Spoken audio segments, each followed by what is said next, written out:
Hello लोगोफोर खुलुमबाय नोंथांमोनखौ फिन खेबसेबाव आंनि मोनसे गोदान भिडिअ बरनानै लाहरबाय नोंथांमोना भिडिअखौ जोबजासिम नायलां लोगोसेनो भिडिअखौ लाइक खालाम शेयार खालाम लोगोसे नोंथाङा जुदि आंनि चेनेलखौ साबस्क्राइब खालामाखैब्ला अन्नानै चेनेलखौ साबस्क्राइब खालामनानै बेलनि आइकनाव थुना अलाव थुनानै हो फैदो दानिया भिडिअखौ जागायनोसै 1 जुलाइनिफ्राय हादराव गोदानै मोनथाम आयेना गोहोम गोग्लैबाय बे आयेना गोहोम गोग्लैनायनि उनावनो रायजोआव गोदान आयेननि आवथायाव गिबिसिनै नगाव जिल्लायाव मोनसे केस रेजिस्टार जाबाय गोदान आयेनाव मोनसे सिखाव खावनायनि जाथायखौ लानानै केस रेजिस्टार खालामो नगाव पुलिसआ समबारखालि बेलासे नगाव पुलिस रिजार्भनि नब्लाङाव खौरांगिरिफोरजों सावरायलायनायाव गोदान आयेननि सायाव गेबेङै फोरमायनानै होनायजों लोगोसे गोदान आयेननि गेजेरजों नगावआव गिबिसिन केस रेजिस्टार जानायखौ नगाव जिल्लानि एसपि स्वप्निल डेकाया फोरमायनानै होयो स्वप्निल डेकाया फोरमायनाय बादिब्ला आसाद आली मुंनि सासे सुबुङा गांसे एजाहार होनायखौ बिथा खालामनानै नगाव सदर थानायाव मोनसे केस रेजिस्टार खालामदों होननानै मिथिनाय जादों समबारखालि सोरांसोसै समाव आसाद आली मुंनि सुबुंनि न'निफ्राय गंसे मबाइल फन आरो नोगोद 4,000 रां सिखाव जादोंमोन हरनि 12 बाजिनि उनाव जानाय खावनाय जाथायखौ लानानै खावजाग्राया नगाव सदर थानायाव गांसे एजाहार होयो बे एजाहारखौनो बिथा खालामनानैनो 350 ए धारायाव 650/24 नम्बरनि केसखौ रेजिस्टार खालामो मख'नो गोनांदि थांनाय 1 जुलाइनिफ्राय गोहोम गोग्लैनाय मोनथाम आयेनफोरा जाबाय भारतीय न्याय संहिता 2023 भारतीय नागरिक सुरक्षा संहिता 2023 आरो भारतीय शिक्षा अधिनियम 2023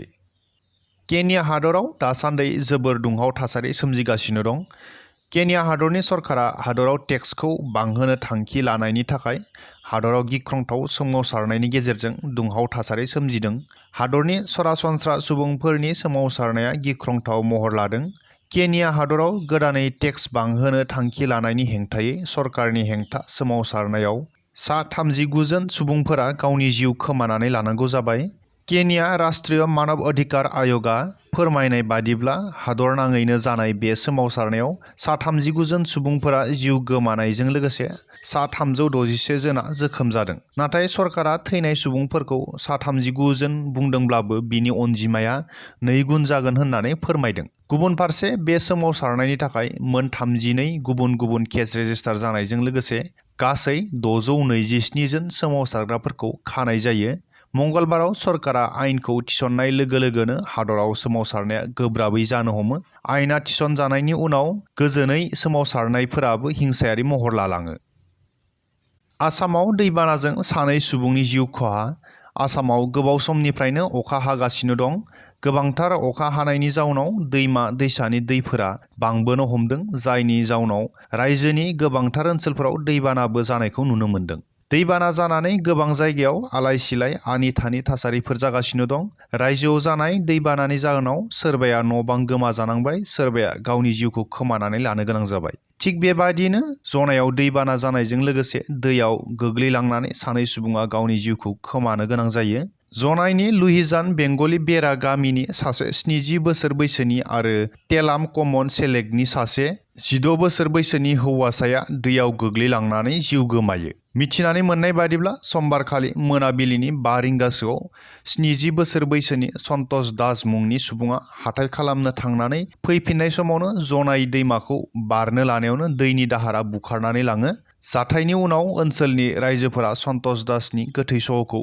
जाथाय जानाय जायगानिफ्राय 500 मिटारसो गोजानावसो बोखांनो हायो गुबुन फारसे तेलाम कमन सेलेकनि थागिबि कृष्णकान्त पेगुनि फिसाज्ला 16 बोसोर बैसोनि जुएल पेगुआ सासे लोगोजों दुब्लिनिफ्राय फैबाय थानाय समाव दिखारि दैमाखौ बारनो लानाय समावनो दैनि दाहारजों बुखारजानानै जिउ खोमानो गोनां जायो मोनसे दुखुनांथाव आरो मुगैथाव जाथाय सुबुं माहारिनि गेजेराव अननाया खमायलांबाय नामा सोंथि जाखाङो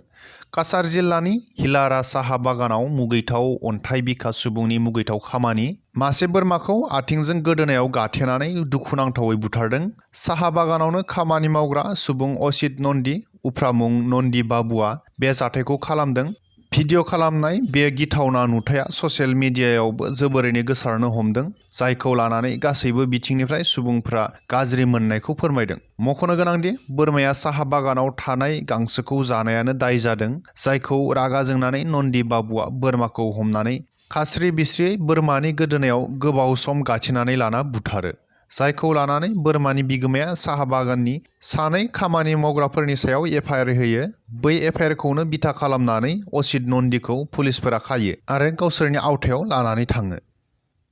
गहपुराव लामानि जाब्रथाइ जादों। जाब्रथायाव सासे सुबुंनि जिउ खहा। गहपुर बरिगावनि 15 नं माहारियारि राजा लामायाव समबारखालि मोनसे गिख्रंथाव लामानि जाब्रथाइ जायो। AS01-1JC 5781 नम्बरनि गेस टेंकार आरो AS13SC 2675 नम्बरनि बलेर' पिकआप गारिनि गेजेराव बे जाब्रथाया जायो। बे जाब्रथायनि जाहोनाव बलेर' गारिनि सालायग्राया जायगायावनो जिउ गोमायो। जाब्रथायखौ खौरां मोननानै जाथायसालियाव गहपुर पुलिस आरो